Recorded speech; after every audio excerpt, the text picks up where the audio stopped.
Today on the podcast, we are talking about Hope College, my alma mater, and they are doing an amazing program called Hope Forward, which was originally called Pay It Forward. The idea is that you don't pay tuition up front, you start paying it in a giving model backwards. So once you graduate, you start donating back to the college, and they use those funds to let other students go through Hope tuition free. Sound incredible? That's why we're here. So today we're going to be talking with President Matt Scogin and Program Director for Hope Forward, Nicole Dunteman. Let's jump into it. And as I said today on the podcast, we're talking about the Hope Forward program. And if you have no idea what I'm talking about, you will in mere seconds. Joining me, Nicole and Matt. Good morning, my friends. How are you? Hey, Eric. Good morning. I'm doing very well. Thanks for having us. Nicole? Yeah, mutually. Thank you for having us. It's an honor. It is my pleasure. I want to start with, obviously, U.S. News and World Report put you guys as best college in 2025 on that entire list. So congratulations on being on the list. But I want to start, Matt, with, I don't think this is what it, but like, is that a surprise anymore? Does it excite when that happens? Or is just like the work that we've been doing, it should be on this list. So yeah, if we're not on the list, that's the surprise. You know, I have mixed feelings about the rankings. I have sort of a love-hate relationship with the rankings. That's the point. But when they come out in our favor, I love them. So we're loving them this week. The ranking I think that you're acknowledging is that we're 23rd in the nation on the list of most innovative colleges. And that list, some of their rankings have sort of subcategories. So for some of the rankings, they'll group you by liberal arts colleges or universities or by regions, things like that. For that category, for the most innovative category, it's a national list and they put all colleges and universities together. So there's about 4,000 colleges and universities that would be in that category, and we're 23rd nationally. So we're proud of that. I think that's a big deal. Are we surprised? You know, I mean, I think we'll get into this when we talk about Hope Forward. I think the interesting thing is most college leaders at those 4,000 places recognize that there's a fundamental problem with the financing model of higher education. And very few of them are doing anything to really change it. I think there's just this sense that change is hard. And we don't really know how to solve this puzzle, so let's just keep doing what we've been doing. So I think by just the fact that we as an institution have sort of raised our hand saying we are going to try something different, it's all of a sudden propelled us to the top of that list. We weren't even on that list a couple of years ago. So it's really cool. Oh, wow. We're proud of it. Yeah. And I think it's a function of the fact that very few places are willing to try new things. So as you alluded to, we are here to talk about innovation, and one of those innovations is called Hope Forward. And I want to start because as an alumni, I was loosely aware of what it is, right? Because I don't have children that are of age and that sort of thing. But, you know, through meeting on campus and we started talking about this, and this is how we got here, is I was like, this is a story that we need. This is maybe one of the most incredible things I've talked about this year. So that's how we got here, and that's where I want to start. So Nicole, Matt, whichever one, like, what's the origin? How do we get in a room and go, okay, change is hard, we need to innovate, the pricing model is messed up, we're not leaving this room until we figure out the answer, and you come up with this. What is the origin story of Hope Forward? I wonder if, Nicole, I wonder if it makes sense for you to talk about what it actually is, how the program works, and then I can talk about the origin of it, if that sequencing makes sense. Sure, would be delighted to. So it is a completely rethinking the funding model. So students don't pay tuition up front. Instead, they receive their education as a gift from giving after graduation so that future students can receive the same opportunity. So it's a pay it forward model. I like to call it a give it forward model, and take the word pay out of it completely. What's interesting and unique about it is that when students sign this, what we call a covenant, to receive and then to give, there's not an expectation for a percentage amount or a dollar amount. Instead, it is a freely receive and freely give, which for us is rooted in scripture from Matthew and in the Bible. So you freely receive and you freely give, since generosity flows from the heart. So that's kind of the model in a nutshell. But Matt has a really interesting story of the origin story. So yeah, if you want to piggyback off of it, Matt, and tell us where it came from. Yeah, thanks, Nicole. Yeah, so the idea, as Nicole said, it's basically a pay it forward idea. The fundamental question we're asking is, what if students could pay for their education after they graduate and pay for it through philanthropic gifts rather than paying for it upfront before you've received any benefits of your education? And you're paying for it largely through debt. Like most of our students are going into debt to pay for it. And so we just don't like the current model. The origin story, my career, I had never worked in higher education before the Board of Hope hired me to be the president here. My career before this was in finance. I worked in government doing economic policy and then worked on Wall Street for 11 years. And so the board really hired me to come in and help reimagine the financial model of higher ed. And so I came in and I felt a really strong, not to sound weird, but I felt a really strong calling that I was supposed to do this job and not just steward Hope College, but help lead Hope College into the future with a new financial model. And at the end of the day, like, who better than a place called Hope to try and reinstill some hope in this project called higher education?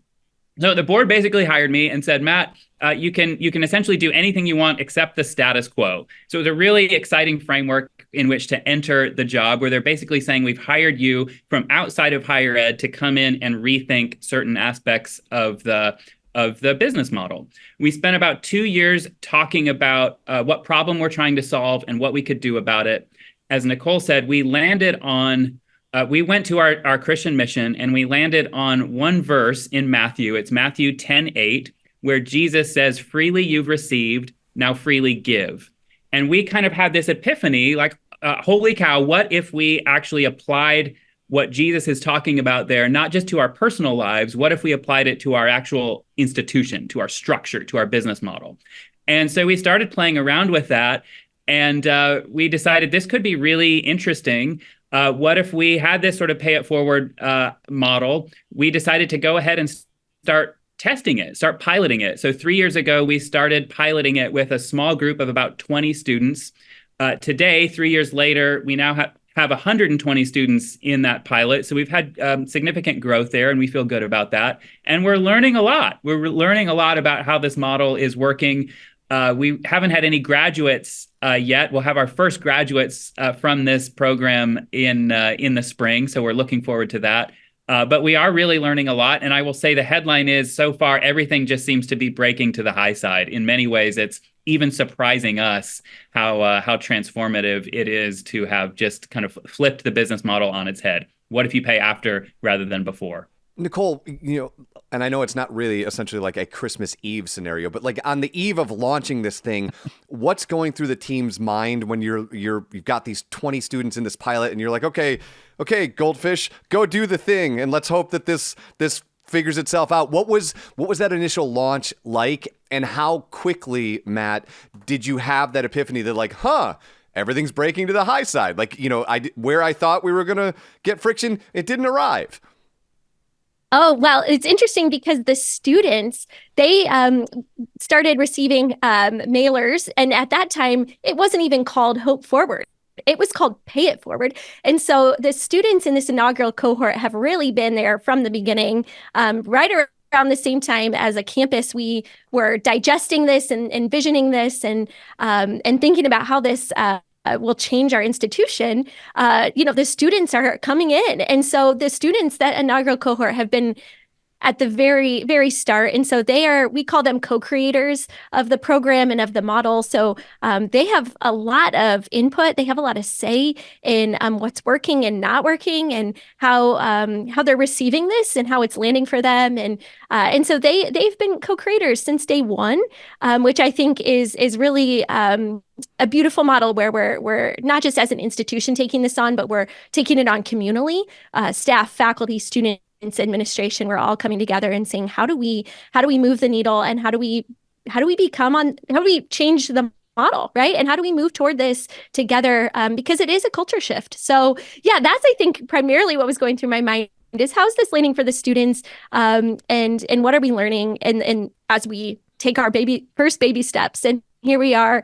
Now they are seniors about to graduate, just as Matt said, and we're learning a lot. I think the two biggest questions I get, which are really interesting about the students, the first question I get is like, are students actually taking their education seriously? And I think the crux of that question is, are students like, do they have stake in their education if they're just recipients of it? And two really interesting things come out of that. The first is I've got a student who she describes it as like a beautiful and good weight that she feels because someone believed in her. And so she wants to do the best that she can with the opportunity she's been given. And then, quantitatively, we've got our students, our Hope Forward students, they came in at about average or even below average GPA compared to their peers in the tuition model. And yet now at Hope, a few years later, their GPA have risen above their peers. And so, yes, they're invested. They're taking their education seriously. The second question I typically get about the students is like, Nicole, do you think it will work? And I think at the crux of that is like, do you think students will actually give back? And I've got a junior, and he knows I can share this story with you, but he says, I can't wait to graduate and give back so that future students can have this opportunity.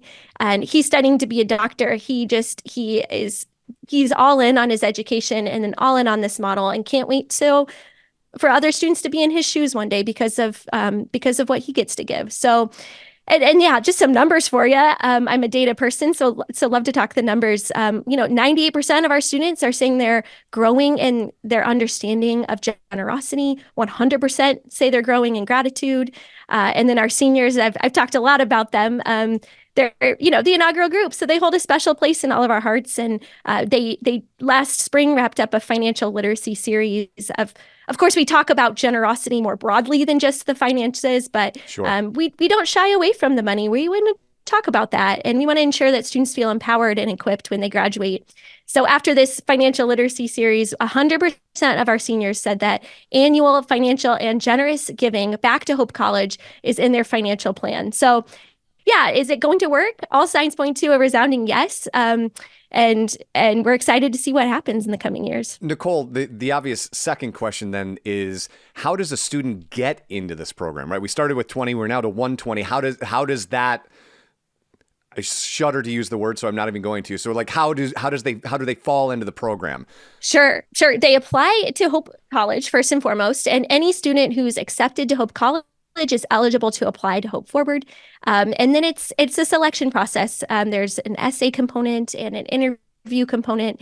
And so, yeah, any student is eligible to apply to Hope and then also apply to Hope Forward. So, Matt, to you, the interesting thing is when you take a small cohort, we'll just start with year one, right? And we think about it, you've got a financial brain. Some of the things that happen in finance kind of analog along with medicine, right? When you take a antibody and you put it into a virus, it starts to change that virus into something else. Like you're taking 20 empowered, joy-filled students and changing their trajectory in life and putting them into the broader student body. And you as a human being, and for people who have not had the joy of hanging out with you, you just have this disposition of like it's all joy all the time. I'm sure it's not all joy all the time, but like when you meet you, in general, you're a happy human being who is excited about everything. What have you two seen as far as like the 20 to the 40 to the 60 to the 120 in a campus? How has that affected kind of the temperature of the room, if you will? It's well, first of all, I thank you for the compliment. I'll take that as a compliment. I think what it was clearly meant as one, so please take it as a compliment. I think the cool thing, and Nicole touched on this, we've invited the students because we're calling this a pilot. So that means this is like we're testing something. We're trying to figure out if this is going to work. And we've essentially invited the students to learn along with us. And one of the things that we asked the students in this program early on, one of the questions we presented to them is describe the difference in your words between a scholarship and Hope Forward. And one of the students said, oh, that's easy. a scholarship is something you earn, and Hope Forward is a gift that you're given. And having received a gift, it makes you want to give back. It makes you want to give in return. So and all of a sudden it was like, holy smokes, that's way better language than we had. And so I think there's a really cool thing where as the pilot program has grown, we've just had more students in it to kind of speak in their own words about what this program means to them, how it's changed their life, their family's life, and what it actually is at its core. I think we kind of stumbled onto some of the really cool things that are happening. Initially, we entered into this to try to solve the business model problem, and I think it is solving the business model problem. I also think it's doing a myriad of other things that are equally interesting. One of the things that's happening is by nature of this program, we're graduating students who are givers. And like the whole world is trying to figure out, why does everybody feel so entitled? Why do most young people go into the world asking questions like, what can I take from this world to make my life better? And all of a sudden, because these students have a relationship with the college that at its core is based on generosity and gratitude, they're, as Nicole just suggested, they're going to go out into the world as givers, not takers. And that's a profound thing that's happened. I don't think any other college in the country is graduating givers. I don't even think any other college in the country is talking about wanting to graduate givers. Colleges talk about things like preparing for jobs and career development, sure. And all of that is great. We need to do that. But to prepare one to be a leader in their career and to be a giver is a very profound thing. And I think that's happened because of the nature of this relationship. We have a professor here who studies gratitude, and what her work shows is that the best way to spur on an attitude of gratitude, sorry for the rhyme, no worries. The best way to spur on an attitude of gratitude is very simply to give someone a gift. Because if I give you a gift, Eric, you're a nice person, and you're going to say, that's really nice, Matt gave me a gift. I then want to give him a gift back. And all of a sudden, our relationship is based on giving and gratitude instead of a transactional relationship. And I think as the cost of tuition has gone through the roof, the relationship between college and student has become transactional. I actually think that's toxic for a healthy learning environment to have a transactional relationship. And so what we've stumbled on here is a really beautiful thing of having, we talk about it as a covenantal relationship, as a relationship that's based on a mutual agreement with each other, where we're going to give you an education, and in return, you're going to give us support after you graduate. And it's really cool. It's really cool. I think the transition from the tuition-based business model to this model is very difficult. But once we're there and fully living into it, I think it's just going to be stunning, the impact that this will have on our community. Is that the goal? Is that ultimately the entire college is operating under this model? I think so. Yeah. I mean, like I said, we're still calling this a pilot, so we're willing to learn and course correct along the way. But I think the aspiration would be to one day have all 3,400 of our students on this model. One way you can think about it, pay it forward is one simple way of thinking about it. A different way of thinking about the same model is basically a crowd-funded model. So once we're fully living into this, it will be our graduates, our alumni, who are crowdfunding our current students. And that, again, like talk about our Christian mission, I just think that's a more consistent business model with the way the Bible talks about how Christian communities ought to operate, where we're this community that's taking care of ourselves. We're not relying on outside funding. We're not relying on debt to make it work. It's our own community, our own graduates, crowdfunding our current students. And when you run that model, I mean, we have almost 40,000 alumni around the world. So when you run those models, how much giving does it take for our graduates to support our current students? It ends up not being a whole lot of money if you spread out the cost among a population of 40,000 people. The challenge is it's going to take a while to fully live into that. So this is a long journey. I think it's, who knows how long. It's probably a 10 to 15 year journey to pull that off for all 3,400 of our students. But we've started. We're off and running, and we feel really good about progress so far. And I would imagine that there's quite a bit of discussion of what that impact might be, right? You put 3,400, let's just say an entire 4-year curriculum of human beings get shoved into the world that now have a posture of giving. what are the conversations between you two and the rest of the team about what an impact that would have in the world if you're graduating, to use your word, Matt, you're graduating givers. Yeah. People who are just naturally givers. How does that change the planet? And I'm sorry to be so over the top, but I mean, that's a literal question. 3,400 people go into the world that have a posture of wanting to make things better by giving. What happens? I think it's so fun to imagine what that world can look like. I think giving is contagious. I think when you're around somebody who's generous, it makes you want to be generous. So I think what we have the potential to do, and I don't think this is grandiose thinking, or at least I don't think it's overly optimistic thinking. I think it's reality. I think we have the potential to really change culture, to graduate students who are givers, to graduate students who say, I want to look at this world and look at the problems of this world and run toward them with a mindset that I can make an impact, with a mindset that I can give the skills that I have, give financially to make this world a better place. And it's a totally different mindset than a self-centered mindset that most of us kind of innately have. This mindset of what can I give rather than what can I take. So I think it's just, it's like, C.S. Lewis has this line about the gospel where it's like further in and further up. Like, it's a very simple idea on the surface, but the more you think about it, it just gets deeper. And I kind of feel like that's the case with this idea. On the surface, it's almost a ridiculously simple idea. It's almost like what a kindergartner would come up with to solve the business model. Like, how about this? How about we don't charge tuition up front and you pay afterwards? Like, it's ridiculously simple. But then, as I said, the ripple effects of trying that, the ripple effects of doing a model like that, for us, just keep getting deeper and more profound.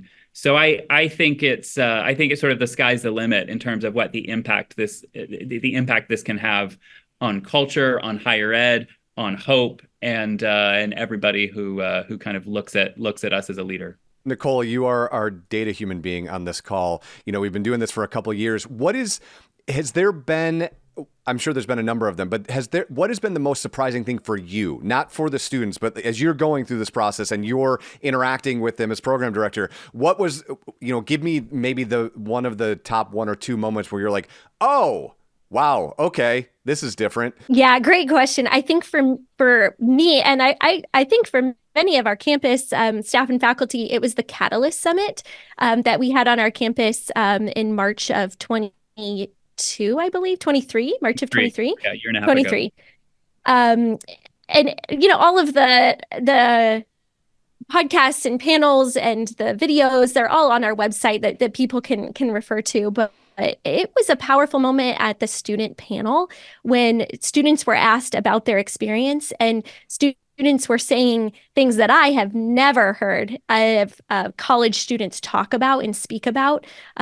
Like I talked about the junior who's studying to be a doctor and saying, like, I can't wait to give back and to graduate and to give back. I have never heard a college student say something that profound. So yeah, I think it's moments like that when the students use their own words to describe their experiences, to describe the model, to describe how it's impacting them and their families and their faith and their well-being. Because we also know, you talk about impact, like we also know there is a strong correlation between generosity and gratitude and mental health and well-being. And so for us, like, that gets me excited to think about students who are living out of abundance instead of scarcity, right? Students who they're not shackled by debt. They're running fearlessly into the world and ready to engage full of hope, but they're ready to engage hopelessness, right? And so, yeah, I think for those, that moment for me was really powerful. Was that student panel at the Catalyst Summit, the students just sharing their experiences and stories. And I imagine this is, sort of changing the perception of the word wealth. Right? It's not necessarily just a financial wealth. It's a kind of a more holistic wealth. Last question, because I know you two both have actual work to do as opposed to talk to me all day. And I know we're still in the pilot program, but is this the future of college? Like, is this what other colleges should be thinking about? And are any of them even talking to you? But more importantly, is this the future?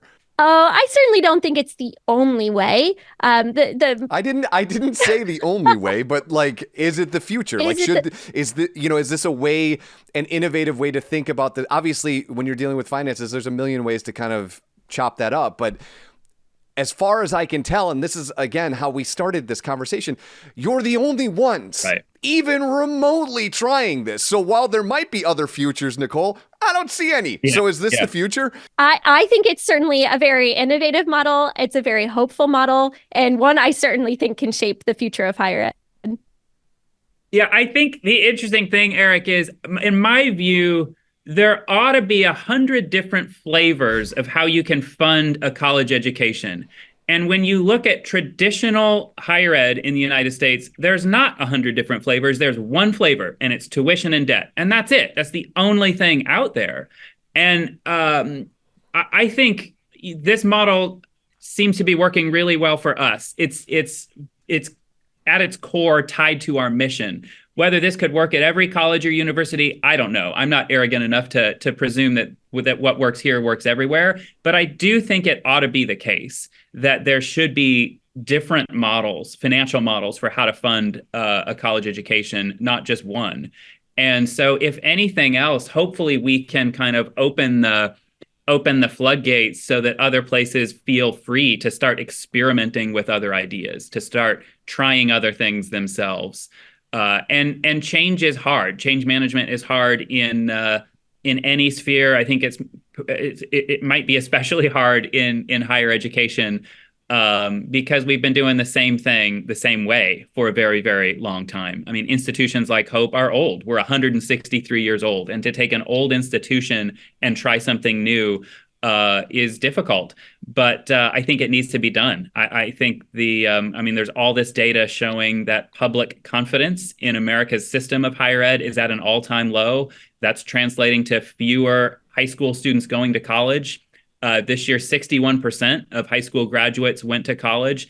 15 years ago, it was 70%. It's the first time in American history that we've seen that number decline as opposed to increase. So something's got to change. That's the point.